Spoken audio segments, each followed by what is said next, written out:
நிச்சயமாகவே இந்த கர்த்தராக இயேசுவை நீங்கள் அறிந்து கொள்வது மிகவும் லாபம். பக்தி விருத்தி மிகுந்த லாபம் வேதம் ஏது இருக்கிறது. அன்பு சகோதரனே, இந்த இயேசுவை ஏத்துக்கின குடி பழக்கம் இல்லை, இந்த இயேசுவை ஏத்துக்கின பாவ பழக்கம் இல்லை, இந்த இயேசுவை ஏத்துக்கின இந்த உலகத்தில் அழிவான காரியம் இல்லை. பாவத்துக்கும் அழிவுக்கும் நாச மோசங்களுக்கும் கர்த்தர் எங்களை தப்பு வைத்தார். வேதம் சொல்லுது பாவத்தின் சம்பளம் மரணம். என்னுடைய முயற்சி எவ்வளவு எடுத்தேன், நல்லா வாழணும், ஒழுக்கமா இருக்கணும், பரிசுத்தமா இருக்கணும், புத்தியா இருக்கணும், ஞானமா இருக்கணும், நல்ல சுகத்தோட வாழணும். எங்களுடைய முயற்சி, எங்களுடைய சாமர்த்தியம், எங்களுடைய பலனெல்லாம் வீணா போச்சு. எங்களால வாழணும்னு நினைக்கும் போது எங்களால வாழ முடியல. நீங்க நம்பினா நம்புங்க, நம்ப இருப்பாங்க. வெத்தலை பாக்கு போடுவாங்க, அவங்கள போய் கேளுங்க, ஏமா இந்த வெத்தலை பாக்க விட்டுறேன்னு கேள, விடலான்னு நினைக்கிறேன், விட முடியலன்னு வாங்க. பீடி பிடிப்பாரு, அவரை போய் சொல்லுங்க, ஏன் இந்த பீடியை பிடிக்கிறேன்னு. விடலான்னு நினைக்கிறேன், நானும் மறக்கணும்னு நினைக்கிறேன், முடியலன்னு வர. பிள்ளைங்களை போய் கேளுங்க, ஏன்னா குடிக்கிற, குடியால குடும்பம் கெட்டு போகுது, வாழ்க்கை கெட்டு போகுது, உடல் கெட்டு போகுது, வருமானம் போகுது, குடும்பத்துல சண்டை வருது, விட இந்த குடியனா. அவர் விட்டாலும் குடி விடாது, பாவம் நம்மளை விடாதுங்க. நம்ம நினைச்சுக்கிறோம் நம்மளே செய்வோம், நம்மளை விட்டுடலான்ட்டு. அன்பு சகோதரே, வேதம் சொல்றது பாவத்தின் சம்பளம் மரணம். மரணம் ஒண்ணு இல்லைங்க, செத்து ஒரு ஆளை கழுவி ரோட்ல படுக்க வைக்கிறாங்களா, அது இல்ல மரணம். அனுதினமும் மறிச்ச வாழ்க்கை வாழ்வாங்க.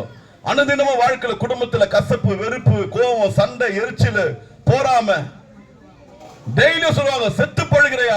ஒரு நாளும் ஒரு வியாதி வந்துட்டோம் ஒரு ஆளுக்கு, அவர் போய் கேட்டு பாருங்க, எப்போ சாவு வரன்னு எதிர்பார்க்கிறேன். ஏன்பா என்னையா வாழ்க்கை, ஒரு நாள் இந்த வலி வேதனை, கையில காசு இல்ல, பிள்ளைங்க மதிக்கல, வீட்டுல யாரும் மதிக்கல, ஒரு நாளும் செத்து வாழறையா. அன்பு சகோதரே, நான் இன்னைக்கு சொல்றேன், ஒருவேளை இந்த இயேசுவின் அன்பு பாருங்க, நாங்க எங்கிருந்து வர தெரியுமா, ராயபுரம் கேள்விப்பட்டிருப்பீங்க. என் வயசுலலாம் நான் 25 வருஷம் ஆச்சு இந்த இயேசுநாதனை ஏத்துக்கினேன். எனக்குலாம் இயேசு சொன்னா கெட்ட வார்த்தையில திட்டுவோம், போங்கடா ஒழுங்கான்னு வந்துட்டானுங்க. அல்லேலூயா காரணம், உண்மையா நான் பேசிக்கிறேன். ஆனா மரணம் ஒரு நாளைக்கு எல்லாருக்கும் நிச்சயங்க.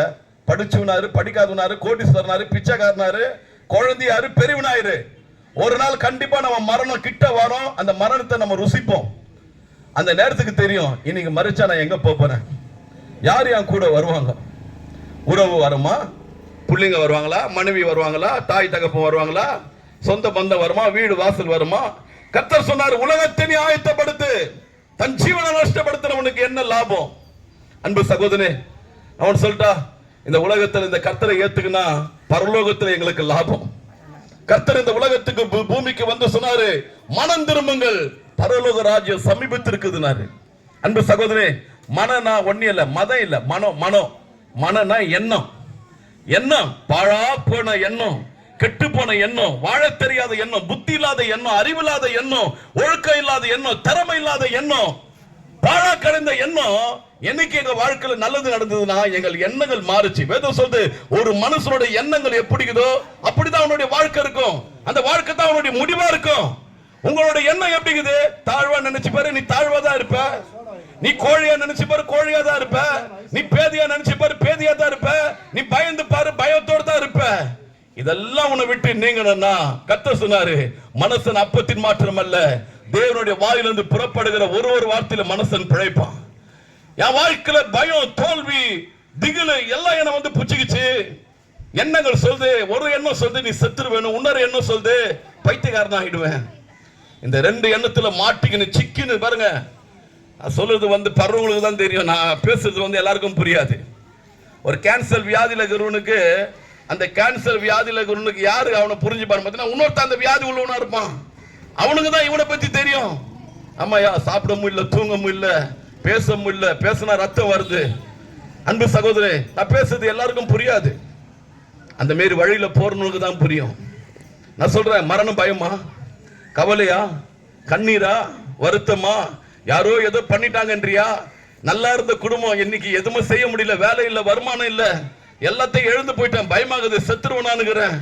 தோல்வியில இருக்கிறியா, அவமானத்தில் இருக்கிறியா, நிந்தைக்குள்ள இருக்கிறியா, பயத்துக்குள்ள இருக்கிறியா, கவலைக்குள்ள இருக்கிறியா, யாரோ மந்திரம் பண்ணிட்டாங்க, யாரோ செய்வினம் பண்ணிட்டாங்க, யாரோ எனக்கு பின்னாடி இருந்து ஏதோ பண்ணிட்டாங்க, இனி நான் வாழ்வனா செத்துருவான்ற ஒரு பயத்தில் இருக்கிறியா.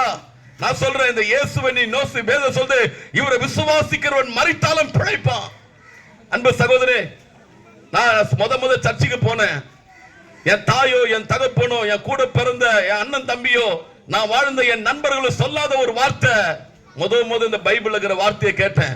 அப்படின்னா பைபிள்ல எழுதிக்குது. எனக்கு சொன்னார், உனக்கு விரோதமா உருவாகப்படும் எந்த ஆயுதங்களும் வாய்க்காது. உன்னை கெடுக்க ஒரு வழியா வருகிறவன் 7 வழியா சிதறி போவான். இஸ்ரவேலுக்கு விரோதமா குறி சொல்வதில் யாக்கோப்புக்கு விரோதமா மந்திரம் இல்ல. நீ வாளா இருக்க மாட்ட, தலையா இருப்ப, நீ கீழே இருக்க மாட்ட, மேல இருப்ப. வர வர நீ விருத்தி ஆகுவ, இடம் கொண்டு பெருகுவா. உன் ஜீவன் உள்ள நாளெல்லாம் நன்மையும் கிருபையும் உன்னை தொடரும். சஞ்சலம் தவிப்புன விட்டு நீங்கும். நித்திய மனமகச்சும் தலைமையில தங்கும். வாதைகளுக்கும் திகிலுக்கும் பயத்துக்கும் நீ தூரமா இருப்பா. இப்படி ஒரு நல்ல வார்த்தைய இந்த உலகத்துல யாரும் சொல்லுங்க. மந்திரகாரங்கிட்ட போய் உட்கார்ந்து அவர் சொன்னாரு, யாரும் உனக்கு செய்வினம் பண்ணிட்டாரு. இணையா பண்ண ஒரு 1100 ரூபாய் கொடு. இன்னொரு பாய் கிட்ட போன அவர் சொன்னாரு, கழுப்பு தாண்டிட்டேன், என்ன செய்யணும், ஒரு 1100 ரூபாய் கொடு. ஆனா டாக்டர் கிட்ட போன, டாக்டர் கிட்ட போனாலும் பீஸ் கேட்கிறாரு. சம்பாதிக்க பலன் இல்ல, உடல்ல பலன் இல்ல, சாப்பிட கையில காசு இல்ல. எங்கன்னா கடவுளும் தெய்வம்ட்டு ஓடி போய் நின்னா எல்லாம் பணம் பணம் தான். கடைசி இந்த அலுவலியக்காரன் என்னதான் சொல்றான், என்ன மாரி உலகத்துல நம்ம வாழணும் இதெல்லாம் தெரிஞ்சுக்கணும்ட்டு போனேன். இந்த அலுவலியக்காரன் என்னதான் சொல்றான், அவனு என்ன சொல்றான்னு போனேன், உட்கார்ந்தேன். உண்மையாகவே அங்க என்கிட்ட துட்டு கேட்கல, நகை கேட்கல, தலையில இருக்கிற முடி கேட்கல. கர்த்தர் இயேசுவே தெய்வம், விசுவாசிக்கிறான்னு கேட்டாரு. விசுவாசிக்கிறையா? உன் உள்ளத்துல எப்படி பயத்தை நீ பாக்குற, கவலையை பாக்குற, அது மாதிரி இயேசுவே உள்ளத்துல வான்னு கண்டிப்பா வருவாருன்னாரு.